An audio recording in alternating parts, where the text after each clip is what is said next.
हमने देखी एनिमल, तो फर्स्ट हाफ देखते ही ऐसा लगा जैसे मैंने ऐसी चीज कभी देखी ही ना हो। Ranbir Kapoor at his best in the first half of the film. Interval होते ही ऐसा लगता है कि सारे ऐसे स्टंट होते हैं और फाइनली क्लैपिंग शुरू कर देते हैं, तो कमाल ही था। तो फिल्म का ट्रेलर भी देखा होगा और टीजर भी देखा होगा और कुछ अंदाजे भी लगाए होंगे, लेकिन कुछ अंदाजे बिल्कुल गलत हैं और फिल्म कुछ और ही है।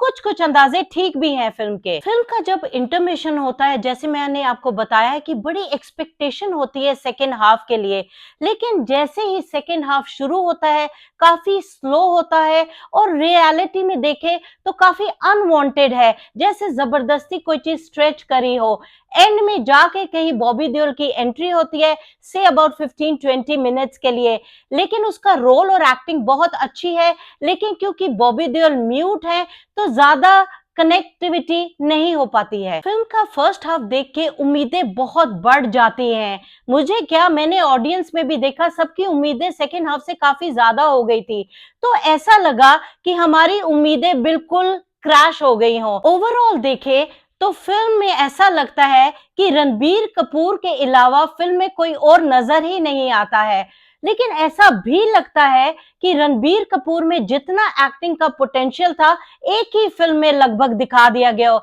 जैसे आने वाली कोई फिल्म हो ही ना। इतने सारे शेड्स और इतने सारे कैरेक्टर्स नजर आते हैं एक ही आदमी में। फिल्म की इतनी हाइप बन गई थी कि फिल्म इंस्टिगेट करती है, बहुत खून खराबा है और बोर एंटी फेमिनिस्ट है, तो ऐसा मुझे खास पता नहीं फील नहीं हो पाया।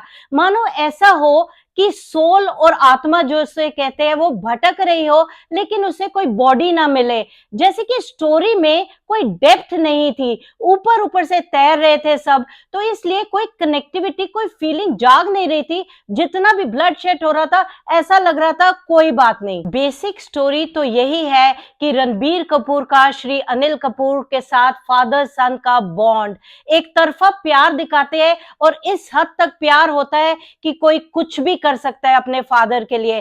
चलो वो तो हमें ट्रेलर में भी समझ आ ही गया था। एक्टिंग वाइज देखे तो रश्मिका बहुत ही वीक नजर आ रही है, उसके डायलॉग्स एक्चुअल में समझ नहीं आते हैं। एक सीन में वो रोती है तो फैक्ट बता रही हो, ऑडियंस हंस रही थी, ऐसा कह रही थी कि जैसे मानो चिप्स मांग रही हो। ये बहुत ही अनफॉर्चुनेट है एक मेन लीड के लिए। वहां देखे तो Anil Kapoor ji obviously is a very good actor, लेकिन उनका रोल काफी शॉर्ट है और ठीक से डेप्थ नहीं मिल पा रही है रोल को। वैसे ही बॉबी देओल का रोल भी काफी शॉर्ट है, जो और देखने के लिए दिल कर रहा था। लेकिन जो भी कह लो, फिल्म वन टाइम वॉच तो जरूर है, स्पेशली रणबीर कपूर के लिए, जो फैंटाबुलस है इस फिल्म में। No matter what we say about it, लेकिन फिल्म तो देखने जाना ही चाहिए।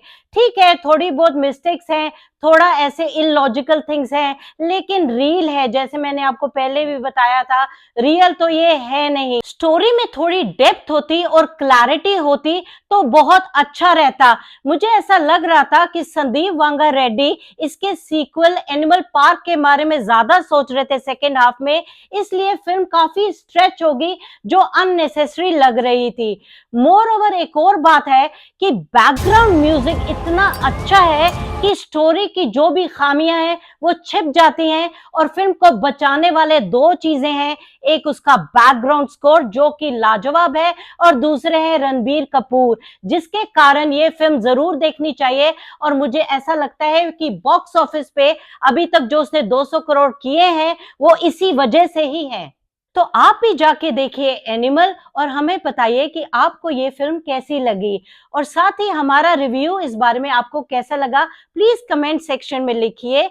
और हमारे साथ बने रहिए पर्दाफाश के साथ हमारे नेक्स्ट अपडेट और वीडियो के लिए। और अगर आपने ये चैनल अभी तक सब्सक्राइब नहीं करा है तो प्लीज कर लीजिए।